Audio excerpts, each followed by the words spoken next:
आजम खान की पत्नी तंजीम फातिमा जेल से हुई रिहा। बोली सरकारी कॉलेज में प्रोफेसर थी, अचानक इतनी बड़ी क्रिमिनल हो गई। कसूर इतना था कि राजनीतिक दलों का शिकार हो गई।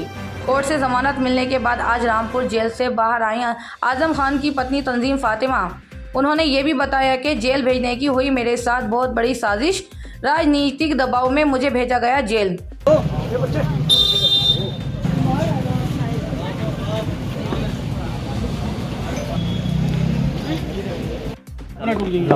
मैडम आज आप रिहा हुई हैं। उन्हीं तो हटा लो भाई। अच्छा अरे मेरे यही कहना चाहूँगी कि जिस माहौल में हमें सजाएं पे सजाएं दी जा रही हैं, ये एक बहुत ही सुनियोजित षड्यंत्र है और जिसमें सभी लोग बराबर से शामिल रहे हैं। यहाँ तक कि पुलिस प्रशासन, सरकार और मुझे मीडिया से भी शिकायत है कि उन्होंने कभी सच्चाई को सामने लाने की कोशिश नहीं की। जिस मुकदमे में हमें सज़ा दी गई है उसमें भी हमने कितने सारे एविडेंस मौजूद हैं। यहाँ तक कि मैं गवर्नमेंट सर्वेंट थी, सरकारी नौकर थी, मेरी मैटरनिटी लीव मौजूद है जिसे कि नज़रअंदाज किया गया। और इसके अलावा वीडियो एविडेंस भी है, फॉरेंसिक एविडेंस भी है, जिसमें 2 महीने का अब्दुल्ला 1990 में मेरी गोद में है। वो सब कोर्ट में दिखाए गए, मगर कोर्ट ने इन सब चीज़ों का कोई संज्ञान नहीं लिया।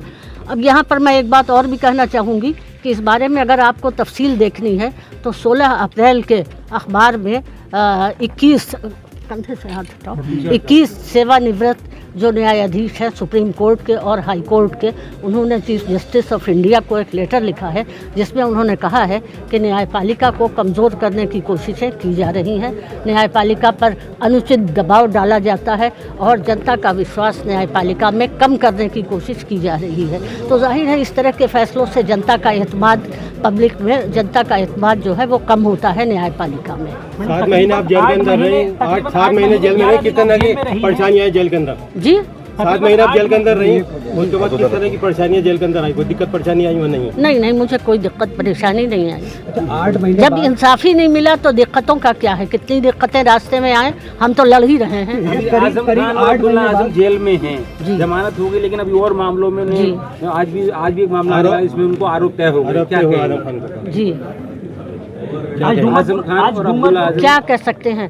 आरोप पर आरोप तय कर रहे हैं, लेकिन जब सच्चाई सामने आएगी तो इसमें कोई सच्चाई नहीं है। ढोंगरपुर वाले जो मुकदमों में उन्हें सजाएं दी जा रही हैं, तो यह सरकारी ज़मीन थी। सरकारी ज़मीन खाली करवाना अगर अपराध है तो कोई बात नहीं है। सरकारी ज़मीन थी, सरकारी पैसे से बने थे, सरकारी लोगों ने बनाए थे, और तो इसमें आज़म साहब का तो कोई रोल ही नहीं था।